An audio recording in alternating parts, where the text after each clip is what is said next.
अस्सलाम वालेकुम। स्वागत करते हैं, वेलकम, खुशामदीद आप सब लोगों को हमारे चैनल अफान एक्टर्स में। उम्मीद करते हैं सब बड़े होंगे, शो के अच्छे मोड में होंगे। मैं अपना कस कुदरत मुसाइल अफान और आप लोग के लिए लेकर आए। India is now CEO factory in the world. पाक मीडिया क्राइंग। क्या हुआ है, फिर से कौन सीईओ बना है?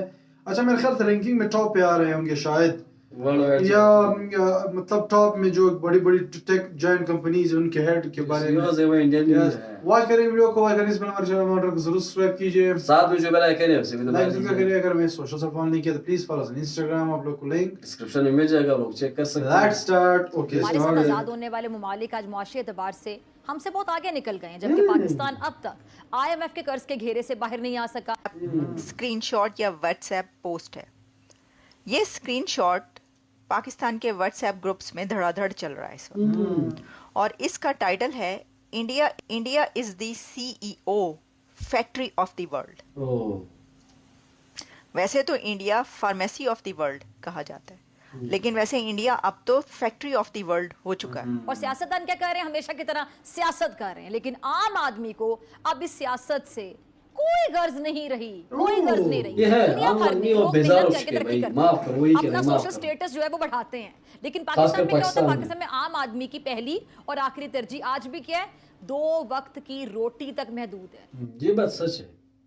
थर्ड वर्ल्ड कंट्री से भी हम थर्ड वर्ल्ड हैं। और मुकाबला किसका करना है जी? हम दुनिया में मार्केट में हम बचपन से एक ही बात सुनते आ रहा हूं, मुल्क बड़े नाजुक दौर से गुजर रहा है। ये और ये बात सुनते सुनते कान पक गए। अब तो मैं थक सा गया। लेकिन इंडिया CEO की फैक्ट्री ऑफ द वर्ल्ड है, इस पे हम पहले भी बात कर चुके हैं। हमने ये नहीं कहा था कि फैक्ट्री ऑफ द वर्ल्ड है, लेकिन हमने आपको कई बार बताया कि दुनिया के बड़े टेक कंपनीज के CEOs जो हैं वो भारत के हैं। क्यों है ऐसा, क्यों है? अब देखिए, ये बात इतनी ज्यादा पाकिस्तान में कही जाती है, वायरल होती है और लोगों को बताया जाता है कि देखें ये हैं उनके एसेट्स, और आपके एसेट्स हाफिज सईद से लेकर और कौन कौन से दहशतगर्द हैं ये आप मुलाहिजा करें। आईटी के सारे कॉन्ट्रैक्ट पाकिस्तान लेके आ सकते हैं। इंडिया को हम पीछे छोड़ सकते हैं, क्योंकि ये मुल्क जो है वो फिर बनाना रिपब्लिक ही और क्या अथॉरिटेरियन रजीम है। जय हिंद दोस्तों, लेटेस्ट आंकड़ों की अगर हम बात करें तो इस समय दुनिया में जो टॉप 100 बड़ी कंपनीज हैं उसमें से अकेले भारत के जो भारतीय ओरिजिन के जो सीईओ हैं वो 37% से ज्यादा हैं। यानी दुनिया की 100 बड़ी कंपनीज में 37 कंपनी के जो सीईओ हैं, जो कमांड करने वाले हैं, वो भारतीय हैं। आप इसी से अंदाजा लगाइए। तो भारत के लिए बहुत बड़ी अचीवमेंट है कि जो भारत के युवा हैं वो दुनिया की बड़ी बड़ी कंपनीज पे अपना कंट्रोल ले रहे हैं। और सिर्फ कंपनीज पे ही कंट्रोल नहीं ले रहे, आपको भारतीय ओरिजिन के युवा और लोग दुनिया भर में हर जगह पॉलिटिक्स में भी नजर आएंगे, बिजनेस में भी नजर आएंगे, और बिजनेस के साथ साथ आपको टेक्नोलॉजी में नजर आएंगे। हर सेक्टर में मतलब आपको भारतीय भरे मिलेंगे। जितनी भी प्रोफेशनल फील्ड्स हैं, एजुकेशनल फील्ड है, टेक्नोलॉजी के फील्ड है। और दोस्तों, ये स्क्रीनशॉट जो आपने बगल में लगा हुआ देखा होगा, ये आज पाकिस्तान में व्हाट्सएप ग्रुप में, फेसबुक पे, इंस्टाग्राम पे लोग शेयर कर रहे हैं कि यार देखो, हमारे आइडल हाफिज सईद, जकीर रहमान लखवी और Maulana Masood Azhar, Dawood Ibrahim, Osama bin Laden है। और भारत के आइडल देखें तो सीईओ की लिस्ट है, किसके नाम लूं? सभी बड़े बड़े सीईओ हैं।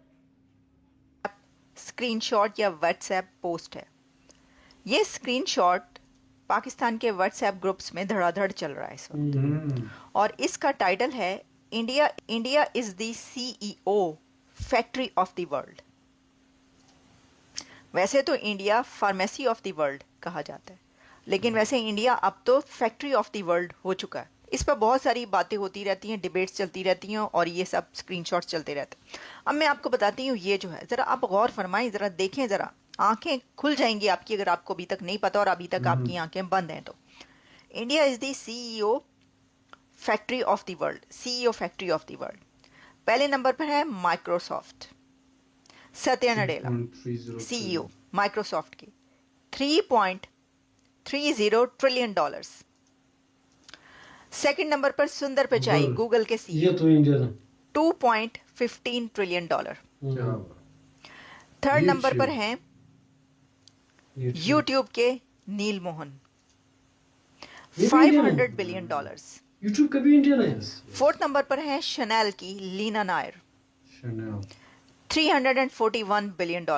यूट्यूब का भी बनाया होगा। फिफ्थ नंबर पर है एडोब नहीं, के यूट्यूब का शांतनु कब से, नारायण, बहुत टाइम से। 243 बहुत बिलियन सालों डॉलर्स।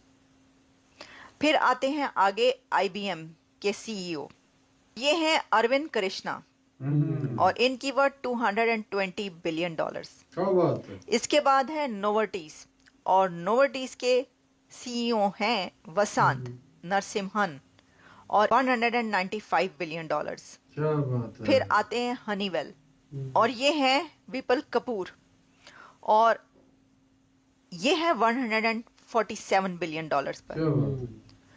फिर है अरिस्टा और अरिस्टा की CEO हैं जयश्री उलाल, बिल्कुल यंग लेडी हैं ये, लेकिन 136 बिलियन डॉलर्स। फिर हैं पालो आल्टो और पालो आल्टो के 133 बिलियन डॉलर्स और इनका नाम है निकेश अरोड़ा। निकेश अरोड़ा। लेकिन रुको जरा रुको, ये तो अभी आपने CEOs की बात की, अभी बहुत सारे ऐसे CEOs रह भी गए होंगे, बहुत कुछ ऐसे हैं जो अभी हमने शायद नाम मिस कर दियो ना लियो, लेकिन ये टेक CEO से निकलकर जब हम आगे आते हैं तो हम तो ये देखते हैं कि अब तो गवर्नमेंट्स में भी फैक्ट्री इंडिया की ही लग रही है, यानी दुनिया की गवर्नमेंट्स भी इंडिया की फैक्ट्री बनती जा रही हैं। Yes. वो कैसे कि जो वहाँ के एकेडेमिया के लोग हैं या जो पॉलिटिशियंस है वो भी आ रहे हैं। भाई एक सबसे बड़ी एग्जांपल तो आप ये देखिए, अभी जो न्यू एडमिनिस्ट्रेशन आ रही है ट्रम्प की, उसके अंदर कितने नाम ऐसे हैं कि या तो उनके फोर फादर्स इंडियन ओरिजिन से हैं और या फिर वो चले नहीं भी हैं, जैसे कि तुलसी गबर्ट के बारे में कहा जाता है, ऑब्वियसली वो इंडियन नहीं है लेकिन वो हिंदू हैं और वो बहुत ज़्यादा डीप कनेक्शन है उनके इंडिया से, ये आप बात भी आप जानते हैं। अच्छा, फिर इसके बाद जो कुछ और लोग ये जो नाम आए हैं इसमें, कैश पटेल कितनी बड़ी पोस्ट पर वो अब अपॉइंट होंगे, कैन यू इमेजिन, इतने अहम डेजिग्नेशन पर दुनिया को चलाएंगे वो। ये यूनाइटेड स्टेट्स की गवर्नमेंट में जो की पोस्टों पर जो लोग होते हैं वो दुनिया को चलाते हैं। और फिर इसी के साथ जो विवेक रामास्वामी हैं उन्होंने तो काम भी स्टार्ट कर दिया और काम ही उन्होंने शुरू किया पाकिस्तान के वो जो होटल है न्यूयॉर्क में, वहाँ से। क्या बात है।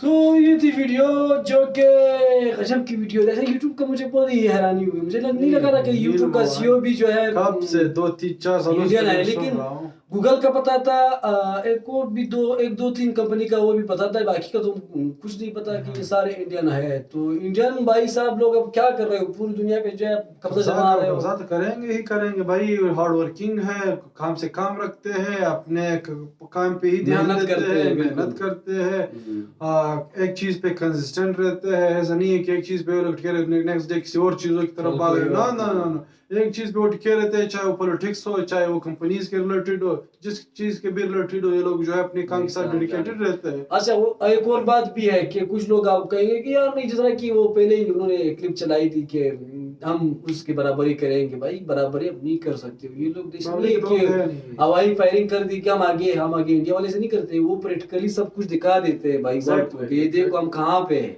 चाहे सीओज हो चाहे वो ट्रम्प की उन्होंने बात की, पॉलिटिक्स में जो कितना आगे आ रहा है, यूके का जो है वो है वो। तो ये अगर इस तरह का सीईओज वगैरह होंगे तो इंडिया को फायदा पहुंचेगा, नहीं तो किसको पहुंचेगा।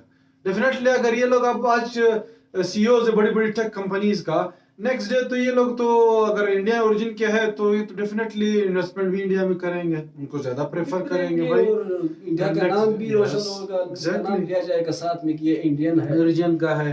एग्जैक्टली। तो ये वीडियो थी, बहुत अच्छी वीडियो थी, बहुत ही एक अच्छी बात है, ये तो हमें भी पता था, सभी दुनिया को पता है, इसमें तो कोई ऐसी न्यू बात है ही नहीं।